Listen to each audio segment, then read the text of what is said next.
إن الحمد لله نحمده ونستعينه ونستغفره ونعوذ بالله من شرور أنفسنا ومن سيئات أعمالنا من يهده الله فلا مضل له ومن يضلل فلا هادي له وأشهد أن لا إله إلا الله وحده لا شريك له وأشهد أن محمدا عبده ورسوله أما بعد فإن خير الحديث كتاب الله وخير الهدي هدي محمد صلى الله عليه وسلم وشر الأمور محدثاتها وكل محدثة بدعة وكل بدعة ضلالة وكل ضلالة في النار.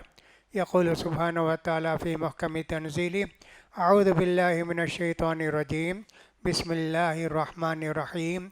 اقتربت الساعة وانشق القمر. وعن عوف بن مالك الأشجعي قال رسول الله صلى الله عليه وسلم: اعدد ستا بين يدي الساعة: موتي ثم فتح بيت المقدس ثم موتان ثم استفاضة المال ثم فتنة لا تذر بيتا من العرب إلا دخلته ثم هدنة بينكم وبين بني الأسفر إلى آخر الحديث. حاضرین جمعہ اور خواتین اسلام، سورہ قمر مشہور و معروف سورہ کا نام ہے۔ اس آیت مبارکہ کے اندر اللہ تعالیٰ ارشاد فرماتے ہیں قیامت آنے ہی والی ہے، چاند بھی پھٹ گیا۔ اللہ کے رسول صلی اللہ علیہ وسلم کے زمانے میں کچھ لوگوں نے کہا اللہ کے رسول سے، بھئی زمین کا دیکھ لیا ہم نے کیا کیا معجزہ بناتے آپ، یہ مکے کی بات ہے۔ اب یہ چاند جو ہے اس کے 2 ٹکڑے کر کے بتائیے تو ہم آپ پر ایمان لائیں گے۔ تو اللہ کے رسول صلی اللہ علیہ وسلم نے اللہ سے دعا کی، چاند پھٹا، ادھر ایک ٹکڑا ہو گیا ادھر ایک ٹکڑا ہو گیا۔ پھر اللہ کے رسول کی اجازت سے یا حکم سے چاند پھر مل گیا۔ کہا کہ ہم تو سمجھ رہے تھے دنیا کے لوگوں پر ہی تمہارا جادو چلتا ہے، آسمان کے لوگوں پر بھی تمہارا جادو چلتا ہے۔ اس طرح وہ ایمان نہیں لائے اتنی بڑی نشانی دیکھ کے۔ تو چاند میں ایک انقلاب آیا، قیامت بھی آنے والی ہے، قیامت کے آنے میں کوئی شک و شبہ نہیں ہے۔ میں نے اس سے پہلے حضرت عوف بن مالک اشجعی کی حدیث پڑھ کر سنائی۔ میں نے اس کے اندر ذکر کیا تھا اللہ کے رسول کی وفات ایک نشانی ہے جو قیامت سے پہلے ہوگی، بیت المقدس کی فتح ہے جو قیامت کی ایک نشانی ہوگی۔ پھر اس کے بعد میں نے کہا کہ صاحب بے حساب موتیں ہوں گی، بہت لوگ مریں گے، جیسا کہ فلسطین میں مرے، اور یہ کبھی کو ہوتا بھی ہے، جیسا کہ چند سال پہلے بھی ہم نے کووڈ میں کتنے لوگوں کو مرتے ہوئے دیکھا۔ پوری دنیا میں، کسی ایک ملک میں نہیں، پوری دنیا میں کتنے لوگ مرے، کتنے کروڑ آدمی مرے۔ ایسا ہوتے رہے گا، موتیں آتی رہیں گی، زیادہ ہوتے رہیں گی۔ دیکھا جائے تو مرنے والے کم ہیں، پیدا ہونے والے زیادہ ہیں، اس لیے کہ دنیا کی آبادی گھٹتی نہیں ہے، بڑھتی ہی جاتی ہے۔ فرض کیجئے اگر 10 آدمی مرتے ہیں، 12-13 آدمی پیدا بھی ہوتے ہیں۔ یہ اللہ کی قدرت ہے کہ اللہ نے اس دنیا کو رکھا ہے کہ انسان اس میں بس کے رہیں گے۔ پھر اس کے بعد مال کی کثرت کا میں نے ذکر کیا کہ مال کی کثرت، بہت مال ہو جائے گا۔ کسی آدمی کو 100 دینار دیں گے تو کہے گا کیا اتنا دیتے، یہ تمہیں رکھ لو، مجھے اس کی ضرورت نہیں ہے۔ ایسا مال اتنا ہو جائے گا کتنا سب دیے تو بھی قبول کرنے والے نہیں ہوں گی۔ اس کی بھی میں نے بتایا تھا، حضرت عمر ابن عبدالعزیز کے زمانے میں لوگ زکوٰۃ لے کے نکلتے تھے، اعلان کرتے تھے بھئی ہمارے پاس زکوٰۃ کا پیسہ ہے، کسی کو ضرورت ہو تو لے لے، تو کہتے تھے نہیں میرے پاس بھی ہے، آپ کو ضرورت ہو تو لے جائیے۔ ایسا ایک زمانہ گیا، اور پھر مہدی علیہ السلام کے زمانے میں بھی ایسا ہوگا، لوگ آ کے مہدی علیہ السلام سے کہیں گے پیسہ دیجئے، گن کر نہیں دیں گے، اٹھا کر دیں گے۔ ایسا بھی ایک زمانہ آنے والا ہے۔ پھر اس کے بعد جو علامت تھی، ایک فتنہ برپا ہوگا قیامت سے پہلے، عرب کے ہر گھر میں وہ فتنہ داخل ہو جائے گا۔ اس سلسلے میں میں بتایا تھا حضرت عثمان کا قتل، فتنے رات دن کے فتنے ہوتے ہی رہتے ہیں، حضرت عثمان رضی اللہ تعالیٰ عنہ کی شہادت۔ اس کے بعد کیا ہوا؟ حضرت عثمان رضی اللہ تعالیٰ عنہ کی شہادت کے بعد حضرت علی رضی اللہ تعالیٰ عنہ سے مدینے کے لوگوں نے کہا کہ آپ خلیفہ بنیے۔ انہوں نے کہا نہیں، میں نہیں بنوں گا، لیکن ان لوگوں نے اصرار کیا اور کہا یہ جو شر پسند لوگ ہیں جائیں گے باہر تو کہیں گے کوئی نہیں مسلمانوں کا خلیفہ، جو چاہے کرو جتنا چاہے کرو، خلیفہ ہوگا امیر المومنین ہوگا، وہ اپنے لشکر کو بھیجے گا، بغاوت کرنے والوں کی بغاوت کو کچلے گا، جو چاہے کرو کوئی پوچھنے والا نہیں۔ حضرت علی نے کہا ٹھیک ہے، بیعت ہوگی حضرت علی کی۔ بیعت کرنے والوں میں حضرت طلحہ بن عبید اللہ، جن کو کہ اللہ کے رسول نے جنت کی خوشخبری سنائی تھی 10 آدمیوں میں سے، وہ بھی تھے طلحہ بن عبید اللہ، اور دوسرے تھے زبیر ابن عوام، ان کو بھی اللہ کے رسول نے خوشخبری سنائی تھی۔ یہ دو بھی بیعت کر لیے حضرت علی سے۔ اب اس کے بعد حضرت علی چلے گئے مدینہ چھوڑ کے کوفے کو چلے گئے، ملک عراق کو چلے گئے۔ اب مدینہ پائے تخت کیپٹل سٹی مسلمانوں کا نہیں رہا، اب وہاں چلا گیا۔ حضرت طلحہ بھی حضرت عبداللہ بن زبیر، حضرت زبیر ابن عوام دونوں عمرے کے لیے مکے کو گئے، تو وہاں حضرت عائشہ رضی اللہ عنہ سے ملاقات ہو گئی۔ اب انہوں نے ساری داستان سنائی کہ اس طرح حضرت عثمان رضی اللہ تعالیٰ عنہ کو ظلم و زیادتی کے ساتھ ان جاہلوں نے قتل کیا، تو ہم دیکھیں جا کے علی سے بات کریں۔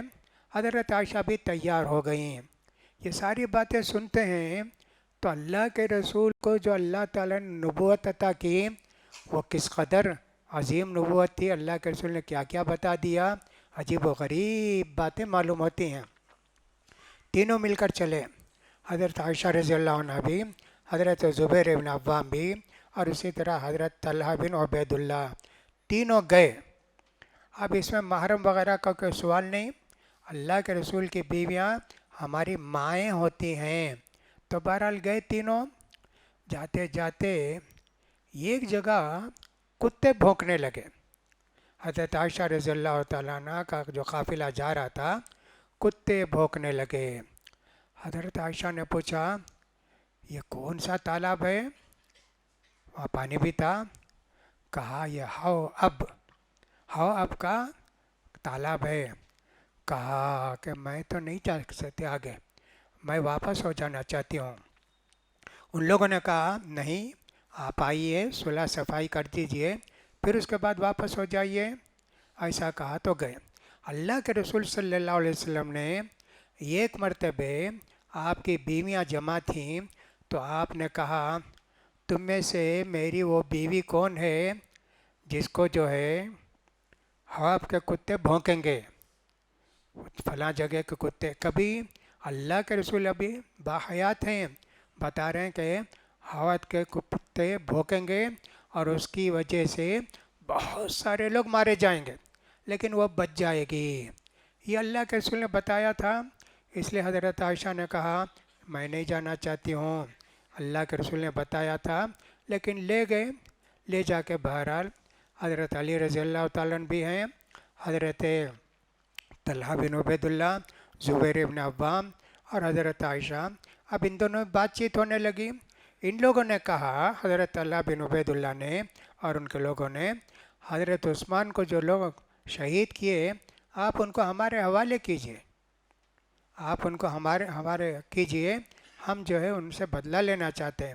حضرت علی نے کہا ابھی تو کون ہے، قتل ان کو کون کرے معلوم نہیں نا، کیسے میں تمہارے حوالے کروں گا، اور اس وقت جو ہے سازش ہو رہی ہے۔ اس لیے حضرت علی نے کہا میں چاہتا ہوں کہ حضرت عثمان کے جو قریب کے رشتہ دار ہیں وہ آ کر مجھ سے بات کریں۔ اس طرح ہو گیا۔ اب تھوڑا سا یہ جو حضرت عثمان کو شہید کیے تھے نالائق لوگوں، یہ لوگ سمجھ گئے کہ صاحب دونوں بات کر رہے ہیں، کچھ بھی گڑبڑ ہے، ہم پکڑے گئے تو ہم قتل کیے جائیں گے۔ اس لیے یہ ہو ہی رہا تھا کہ رات میں ایسا ہوا، یہ جو فسادی لوگ تھے نا، حضرت طلحہ، حضرت زبیر، حضرت عائشہ کی طرف سے حملہ کیا حضرت علی رضی اللہ تعالیٰ عنہ کی فوج پر۔ حضرت علی سمجھے کہ یہ لوگ غداری کیے، یہ لوگ بھی حملہ کیے۔ کتنا بڑا حملہ تھا جی، بہت بڑا حملہ تھا، ہزاروں لوگ اس میں شہید ہوئے۔ حضرت عائشہ رضی اللہ تعالیٰ عنہ اونٹ پر بیٹھی تھی، وہ بھی گر پڑی، انہوں نے اونٹ کے کونچلی کاٹ دیے، گر پڑی۔ حضرت علی سے ایک مرتبہ اللہ کے رسول صلی اللہ علیہ وسلم نے فرمایا، علی تمہارے درمیان بھی عائشہ کے درمیان ایک لڑائی ہونے والی ہے، ایک جھگڑا ہونے والا ہے، ایک بڑا کام ہونے والا ہے۔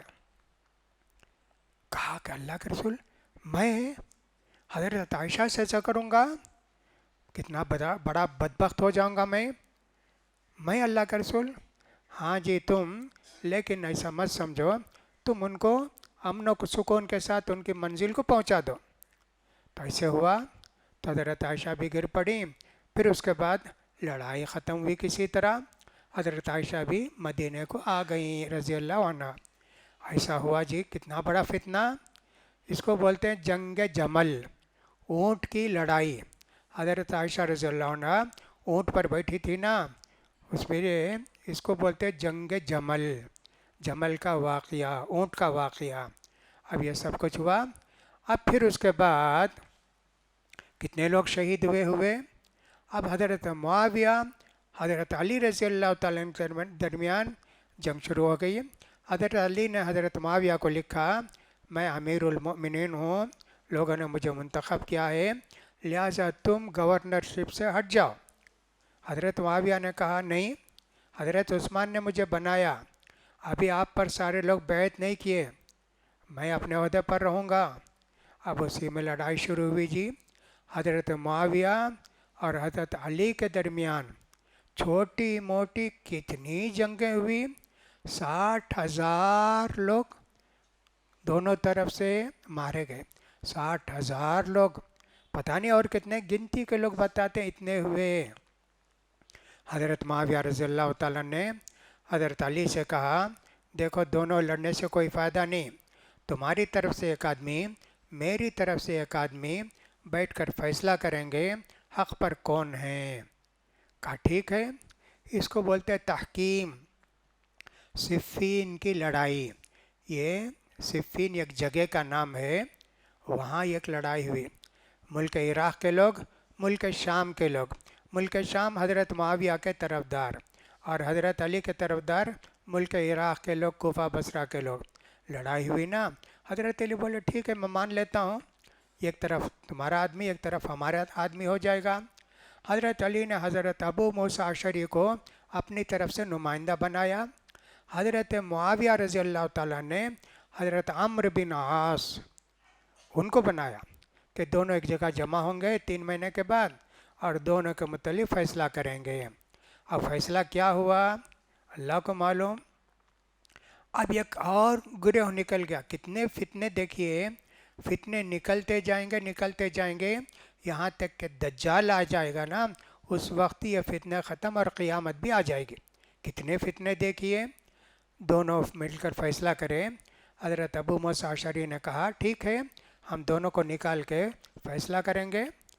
فوراً حضرت عمرو بن عاص نے کہا لیکن میں جو ہے معاویہ کو نہیں نکالتا، وہ امیر المؤمنین رہیں گے، تم جس کو نکالتے علی رضی اللہ تعالیٰ کو ان کو نکال دو۔ ایسا ہو گیا۔ اب یہ ہوا کہ صاحب فیصلہ اللہ کا، 2 آدمی کو رکھ کے کیسا فیصلہ کیے، یہ تیسرا گروہ تیار ہو گیا، ان کو بولتے خوارج، امیر المومنین کے خلاف۔ حضرت علی سے بولے آپ کافر ہو گئے، آپ مشرک ہو گئے، فیصلہ اللہ کا نا، لوگوں کو فیصلہ کرنے کے لیے کیوں دیا آپ؟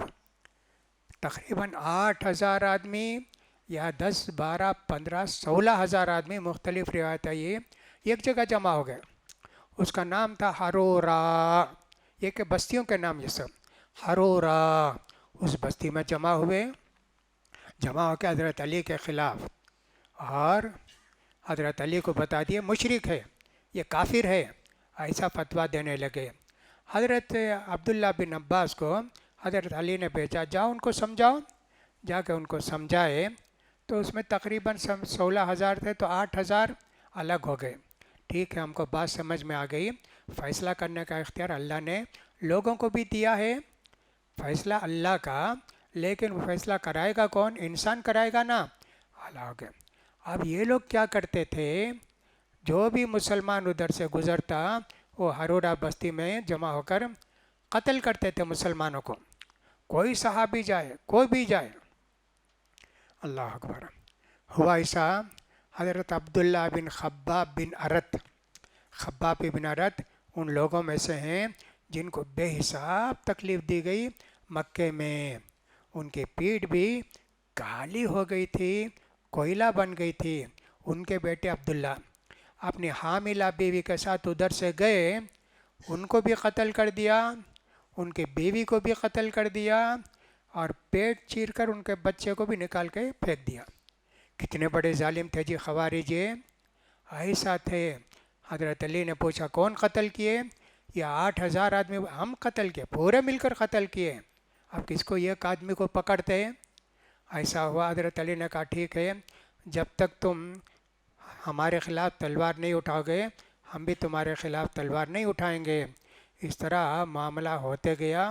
اور یہ خوارج ایک جگہ سے دوسری جگہ، پھر ایک جگہ نہروان، یہ سب جگہ کے نام ہیں، نہ ہی یاد رکھے تو کوئی بات نہیں، لیکن جو واقعہ ہوا نہروان میں جمع ہوئے یہ سب خوارج. وہاں بھی حضرت علی سے بڑی جنگ ہوئی. اللہ کے رسول صلی اللہ علیہ وسلم نے فرمایا تھا میری امت میں سے، میری امت کے اندر، میری امت میں سے یہ گروہ پیدا ہوگا، وہ مسلمانوں کے خلاف ہوگا، جو بھی ان کو قتل کرے گا اللہ اس کو اجر دے گا، ثواب دے گا. اور یہ گروہ پیدا ہوتے جائے گا، پیدا ہوتے جائے گا، یہاں تک کہ دجال آئے گا. حضرت اللہ کے رسول نے بتا دیا تھا، حضرت علی کو بتا دیا تھا، سب صحابہ کو بتا دیا تھا. یہ گروہ تیار ہو گیا، یہ گروہ نکل گیا. بڑی لڑائی ہوئی، بڑی جنگیں ہوئی. تعداد میں بہت چھوٹے تھے. کیا لوگ تھے یہ؟ قرآن اتنا پڑھتے تھے، تہجد، قرآن، ہر طرح عبادت ہی عبادت، ایک منٹ بھی غافل نہیں. اور کیا کرتے تھے بولے کہ دیکھو حیض کی حالت میں بھی نماز پڑھنا عورت، فتویٰ دیے، نعوذ باللہ.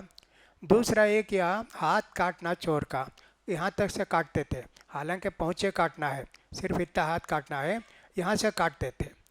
اور جو کہتے تھے جو آدمی کے برائی کو مٹانے کی طاقت رکھتا ہے پھر بھی نہیں مٹائے تو کافر ہے.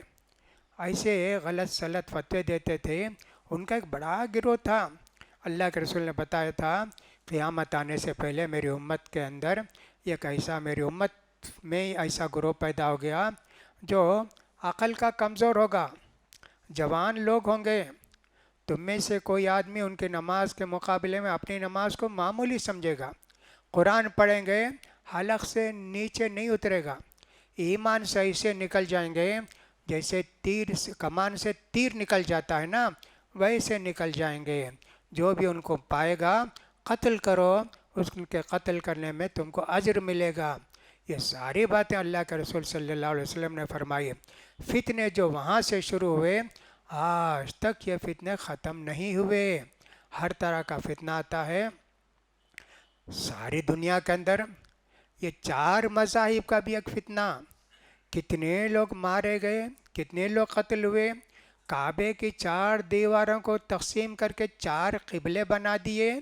500 سال تک ایسا نماز پڑھے جی، حنفی ادھر، شافعی ادھر، حنبلی ادھر، مالک ادھر، اتنے دن پڑھے جی.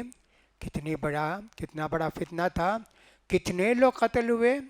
شافعی حنفی میں اتنی لڑائی ہوئی کہ صاحب بعض مرتبہ افغانستان وغیرہ کے اندر رمضان میں روزہ نہیں رکھتے تھے.